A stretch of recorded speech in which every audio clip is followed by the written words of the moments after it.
Muy buenos días, queridos estudiantes. Espero que se encuentren muy bien. En esta oportunidad vamos a continuar con el avance de nuestra unidad número 4, que titula Células que forman tejidos. En cuanto a los contenidos, en esta oportunidad veremos los tejidos conductores de los tejidos vegetales, como también vamos a abordar los tejidos animales. Recordando un poco de lo que habíamos visto la anterior clase, habíamos hablado de lo que son el tejido parenquimático, ¿no? También habíamos hablado del tejido adulto, también del tejido merístemo, como también del tejido epidérmico. Y en esta oportunidad vamos a hablar de lo que es el tejido conductor. Las plantas vasculares cuentan también con tejidos especializados que sirven para absorción, transporte de agua y sales minerales, que se llaman también xilema y floema.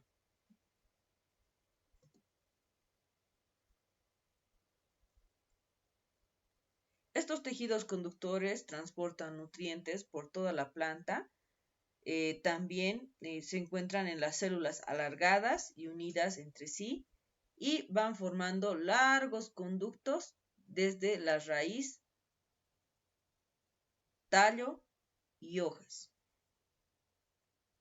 Los tejidos conductores también son uniones entre las células o vasos que están perforadas, ¿no? Y como decíamos, tiene dos tipos, xilema y el floema. Acá, por ejemplo, podemos ver lo que es el xilema y nos dice que este está formado por células muertas,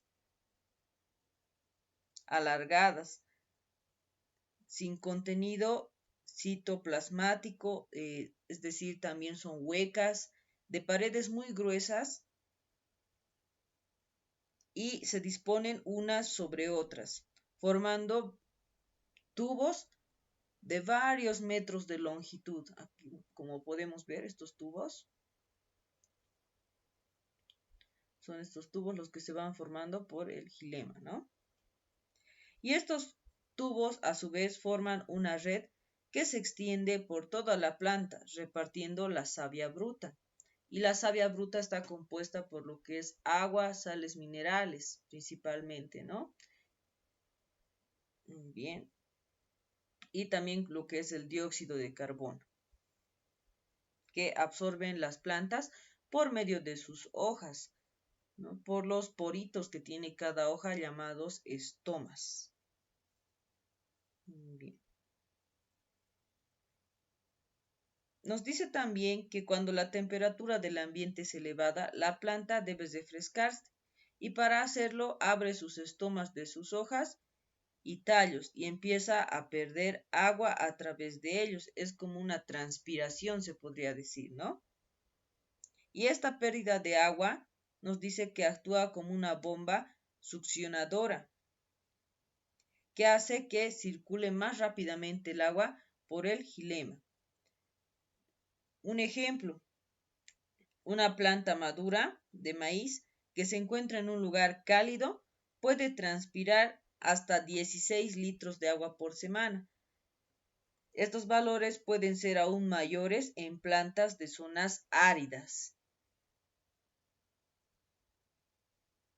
Muy bien. Y finalmente, ¿no? Debido a que está formado por células con paredes muy gruesas, el xilema también cumple la función de sostén de la planta. Y estas células son las que principalmente forman la madera. Muy bien. Ahora, ¿en qué consiste el floema? Floema está conformado por células vivas, alargadas, como podemos ver en la imagen, que se sobreponen unas sobre otras, formando tubos ramificados a través de toda la plantita. Y por estos tubos circulan sustancias elaboradas durante la fotosíntesis. Es decir, por el floema circula ya también lo que es la savia elaborada o la glucosa, también conocida, ¿no? Como el proceso por el cual la planta se nutre. Y nutre lo que es toda la planta, ¿no? Tallo, hojas, flores, frutos. Y entonces el floema conjuntamente con la peridermis forma la corteza del árbol, como podemos ver aquí, ¿no? En la imagen. Y debido a esto, cuando destruimos, por ejemplo, la corteza de un árbol o de una planta, podemos matar a dicha plantita, ya que los nutrientes que transporta el floema no pueden llegar a la raíz. Es principal que llegue a la raíz también, ¿no? Lo que es la savia elaborada o la glucosa, para que la plantita pueda desarrollarse, pueda crecer también, ¿no? Y sus raíces también habíamos visto que también se extienden, ¿no? Crecen también. Muy bien.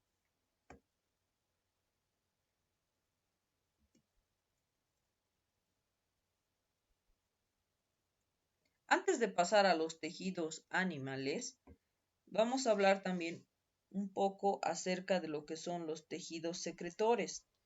Los tejidos secretores, también llamados glandulares, están formados por células que se originan en el tejido epidérmico o en el tejido parenquimático. Y las células secretoras se especializan en producir, concentrar, almacenar distintos tipos de sustancias como las resinas, el látex, néctar, aceites aromáticos, sales y también mucílagos.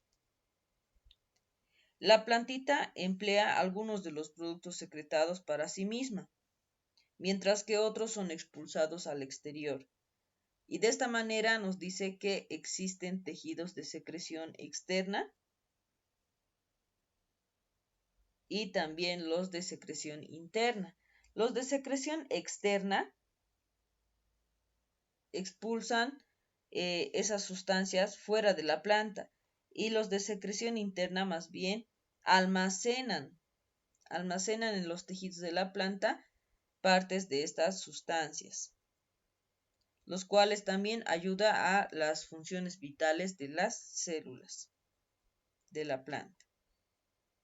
Y en cuanto a las estructuras de secreción, nos dice que existe una multitud de estructuras secretoras en la epidermis de las plantas, y entre estas se encuentran las siguientes, que son dos: hidátodos y nectarios. Los hidátodos son estructuras especializadas en la expulsión del agua y también algunas sustancias disueltas desde el interior de las hojas hasta su superficie. Los nectarios son estructuras secretoras, productoras de azúcares, resultantes de las sustancias aportadas por el floema, como el néctar. Y se encuentra sobre todo en las flores y ocasionalmente en algunas hojas. Como también entre estas estructuras de secreción externa tenemos lo que son los osmóforos. Y estas son estructuras que producen sustancias aromáticas, como ciertos aceites. Y estos son abundantes normalmente en las flores.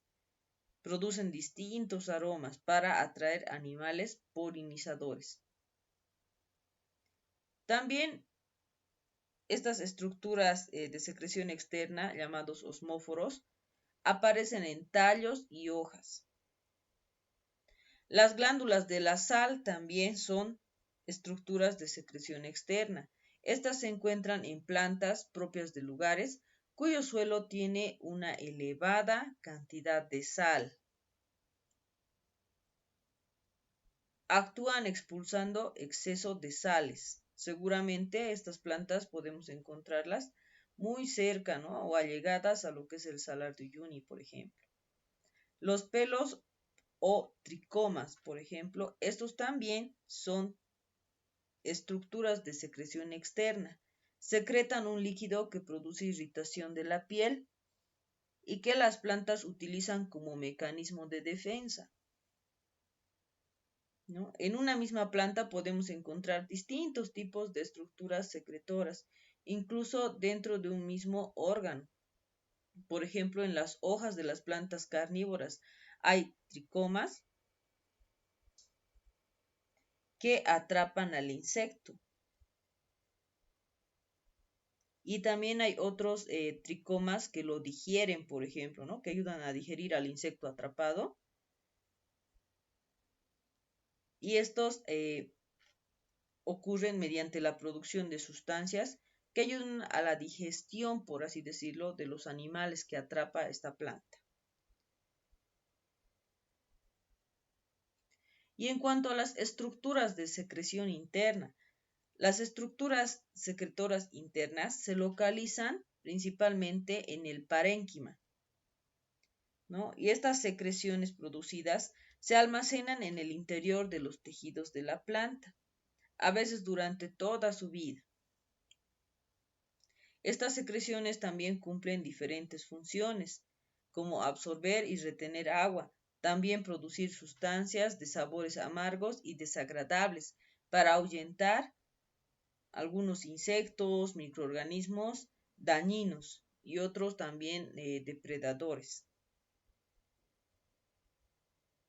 Algunas de estas secreciones son utilizadas por el ser humano con fines industriales, como por ejemplo el látex para la elaboración del caucho.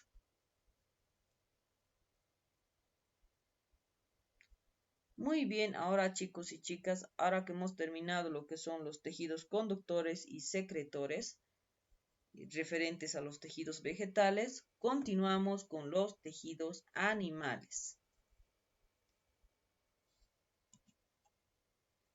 Los tejidos animales son los que conforman el cuerpo de los animales, incluido el de nosotros, el de los seres humanos, y se clasifican en 4 grandes grupos: tejido conectivo, tejido epitelial, tejido muscular y tejido nervioso, ¿no? Y nos dice que el tejido nervioso se especializa por conducir lo que son los impulsos nerviosos. Si hablamos de tejido nervioso, estamos hablando de las células llamadas neuronas, ¿no? De las células nerviosas estamos hablando, de las neuronas. Porque recordamos, ¿no? Que un tejido se forma a partir de la unión de varias células. Y entonces el tejido nervioso está conformado por varias células nerviosas llamadas neuronas.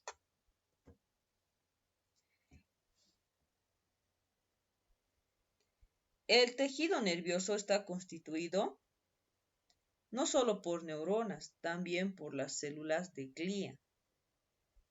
Primeramente recordamos qué son las neuronas.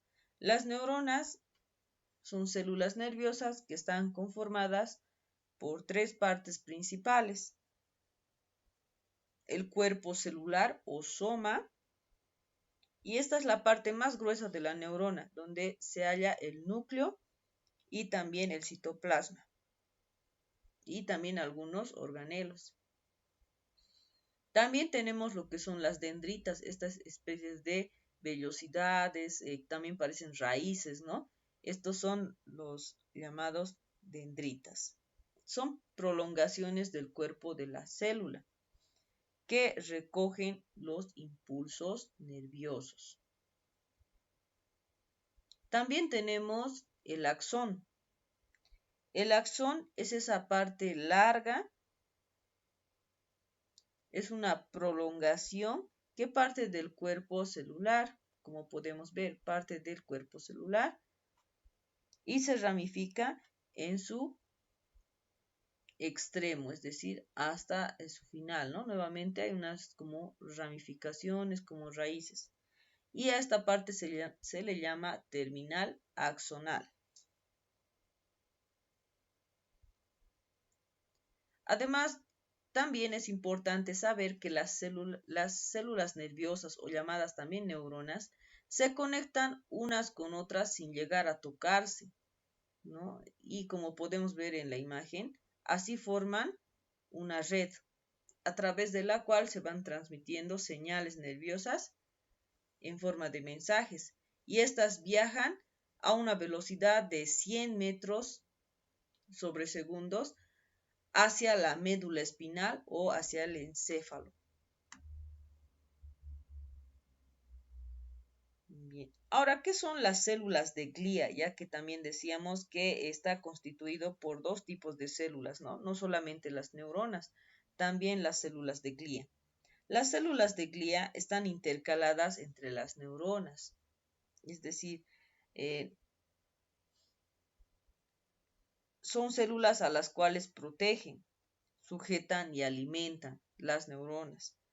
Y algunas nos dicen que pueden recubrir lo que es el axón, es decir, por así decirlo, la colita de las neuronas, ¿no? Algunas están recubriendo, algunas células de glía.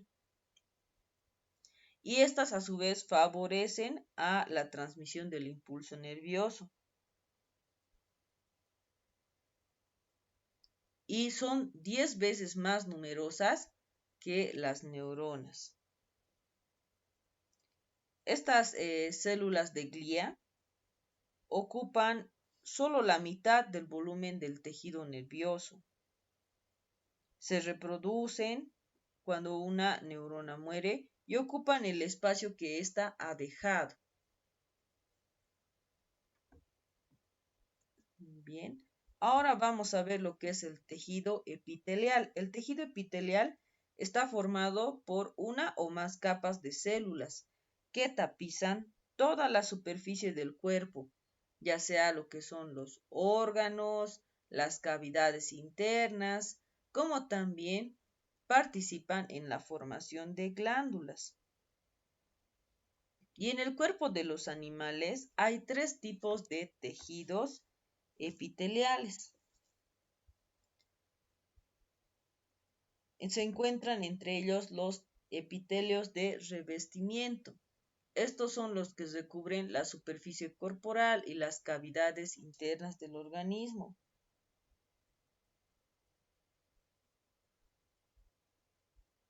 Normalmente se encuentran en los vasos sanguíneos, la faringe, y si hablamos de superficies externas, estamos hablando de la piel, por ejemplo, ¿no? Entonces, de eso estamos hablando del tejido epitelial de revestimiento. Luego también tenemos los tejidos epitelios glandulares. Estas son células secretoras que expulsan sustancias que se asocian en glándulas, ¿no? Y estas glándulas pueden ser endocrinas, es decir, de secreción interna, o exócrinas, que quiere decir de secreción externa. Por ejemplo, las glándulas lacrimales que producen lágrimas y las glándulas endocrinas que producen o vierten, mejor dicho, hormonas a la sangre. Entonces ahí tenemos las funciones que tiene cada una de estas glándulas, ya sea endocrinas como exocrinas, ¿no? Muy bien. Entre las exocrinas también podríamos encontrar lo que es el sudor, ¿no? Muy bien. Y por último tenemos el tejido epitelial, epitelio sensorial. Este recubre diferentes superficies de los organismos. Está formado por células especializadas que cuentan también con un mecanismo de traducción de señales. Permite también convertir distintos tipos de estímulos químicos o físicos provenientes del mundo externo en mensajes interpretables.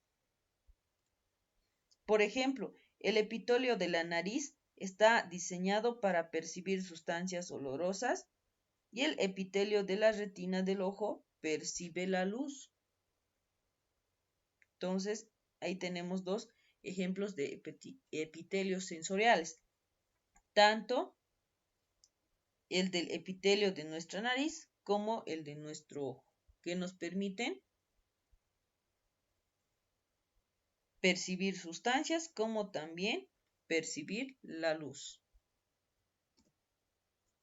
En cuanto al tejido muscular, el tejido muscular está formado por células alargadas, llamadas fibras musculares. Estas son capaces de contraerse y relajarse. Entonces, gracias al tejido muscular, entonces nuestros músculos pueden contraerse y relajarse, permitiéndonos movernos. Su citoplasma posee filamentos llamados miofibrillas. Y estas miofibrillas a su vez se agrupan para formar las fibras musculares.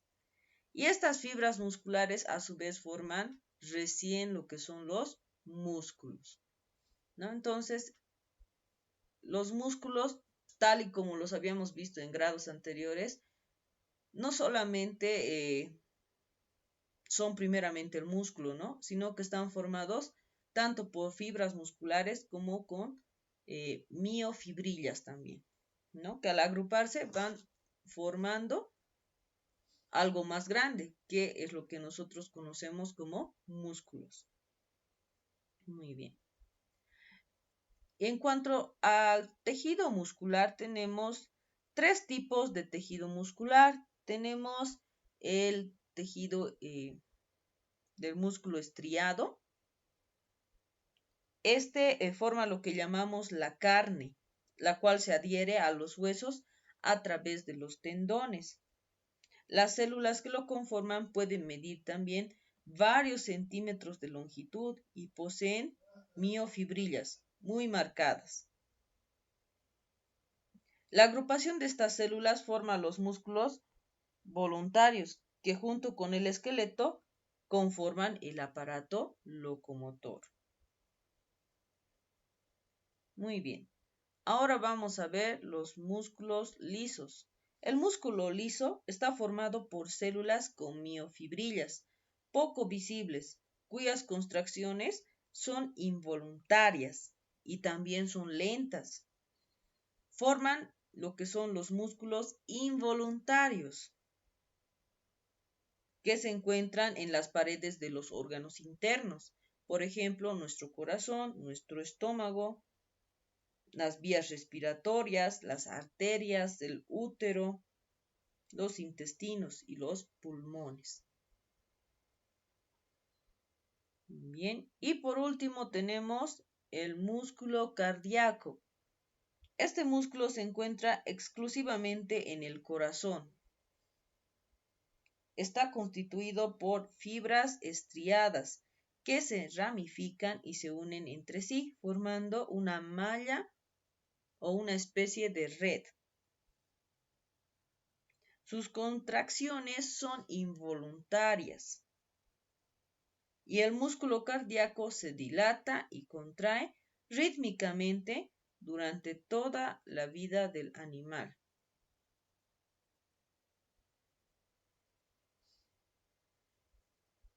Bien, eso en cuanto al tejido muscular.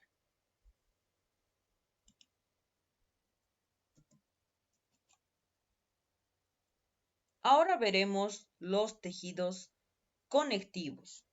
Los tejidos conectivos son aquellos que se encuentran en el cuerpo de los animales para almacenar reservas energéticas, como también sostener, unir y rellenar distintos órganos.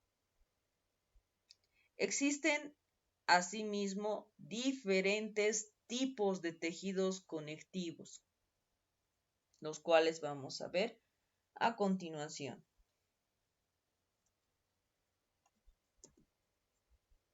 Tenemos primeramente el tejido conectivo, también llamado tejido conjuntivo, que es este primero que estamos viendo. Y su función de este tejido es unir entre sí los demás tejidos.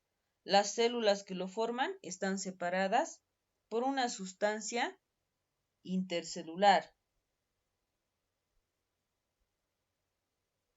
Existen también dos tipos de fibras muy abundantes en el cuerpo humano, que son la elastina y el colágeno. La elastina se caracteriza por ser muy elástica, de ahí su nombre también, ¿no? Elastina. Forman parte de la piel y de las paredes de las arterias y de las venas. Y las fibras de colágeno son bastante resistentes, por lo que forman parte de lo que son los tendones y los ligamentos. Luego tenemos lo que es el tejido cartilaginoso, que es este tejido que estamos viendo acá. El tejido cartilaginoso, como podemos ver, está señalando una parte del cuerpo, ¿no? Este es un tejido sumamente resistente. Forma el esqueleto de los embriones de los vertebrados. Algunos de estos tejidos nos dice también que permanecen hasta la etapa adulta, como los que se encuentran en nuestras articulaciones, en la laringe, en el pabellón de la oreja, en el tabique de la nariz, y las células también se encuentran alojadas en ciertas cavidades dentro de lo que es la matriz intercelular de consistencia gelatinosa. Tienen también una función protectora y de sostén. Ahí tenemos lo que es el cartílago, ¿no?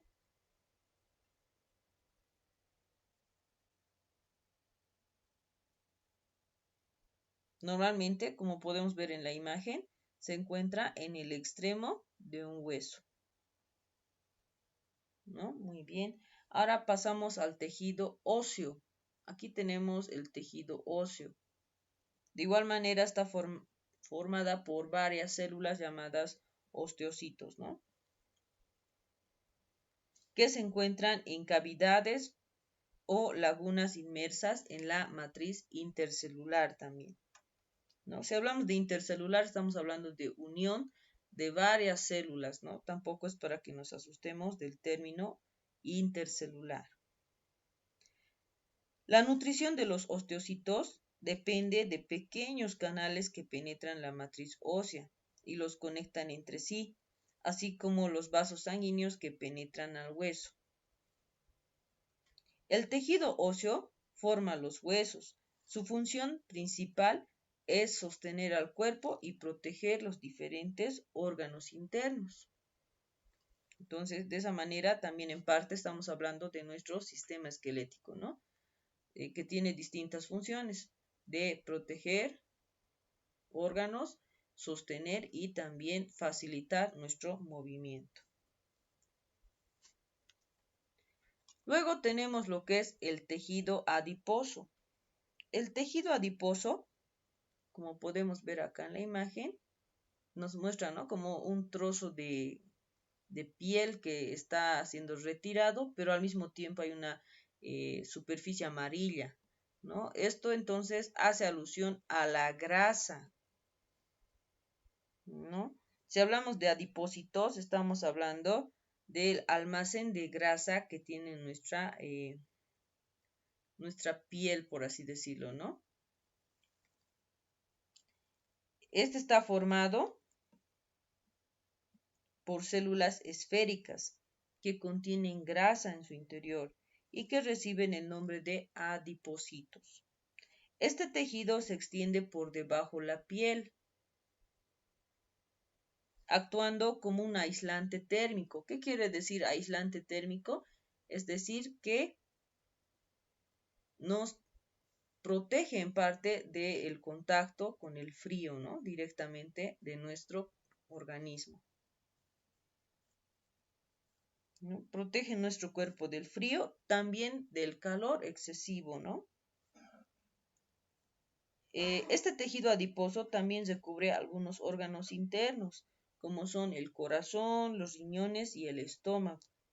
Y también los protege de golpes, pero el tejido adiposo en cierta cantidad sí protege, ¿no? Pero ya cuando sobrepasa también eh, el tejido adiposo, la existencia del tejido adiposo en estos órganos, también estamos hablando de un riesgo, ¿no?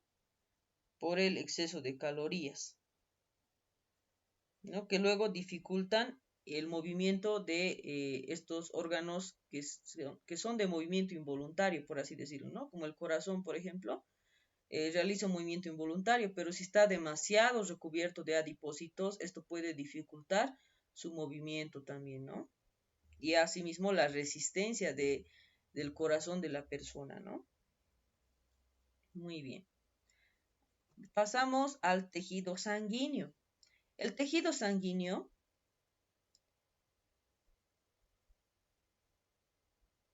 hace referencia a lo que es la sangre.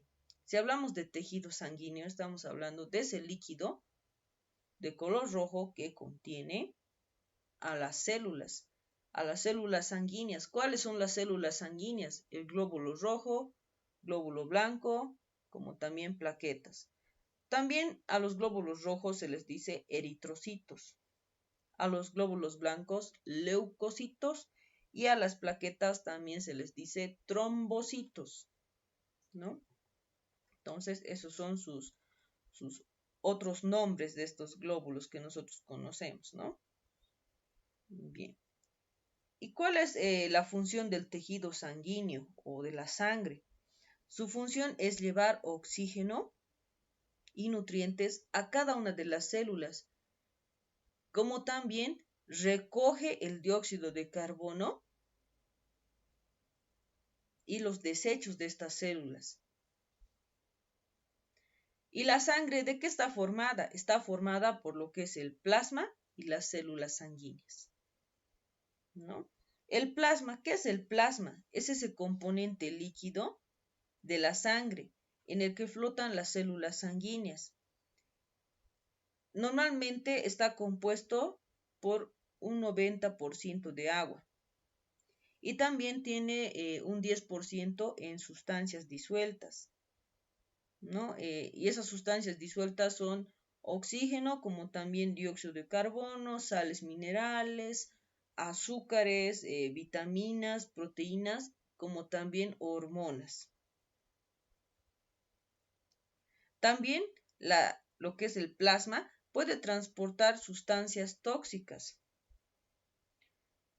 ¿no? Como es el ácido úrico, por ejemplo, que luego va a ser eliminado por nuestro organismo, ¿no? Muy bien. Ahora repasando lo que son las células sanguíneas. Esto, por ejemplo, ustedes ya lo han visto también en quinto de primaria.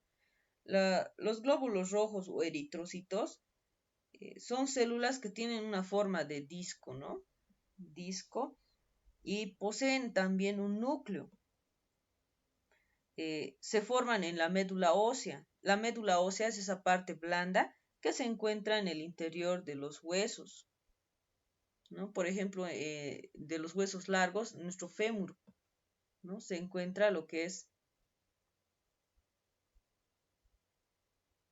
la médula ósea y que produce lo que son las células madre, que dan origen a estas otras células. Los glóbulos rojos o eritrocitos, son los encargados de llevar oxígeno a cada una de las células de nuestro cuerpo y también recogen productos de desecho, ¿no? Con lo que son llevados con la sangre, también son recogidos sus desechos de nuestras células. Y los eritrocitos se encargan de llevar y de recoger. Los glóbulos blancos o leucocitos. Estos se forman también en la médula ósea.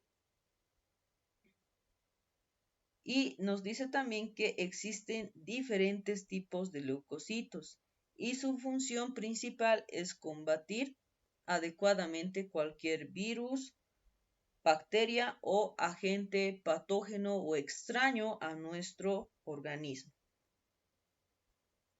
También es importante saber que si el número de leucocitos asciende fuera de la cantidad que deberíamos tener en nuestro organismo, este podría estar sufriendo una infección. Por ejemplo, cuando nos da fiebre, ¿no? Cuando nos da fiebre, aumenta nuestra temperatura. Y eso quiere decir que nuestros glóbulos blancos o leucocitos están aumentando, ¿no? Por así decirlo.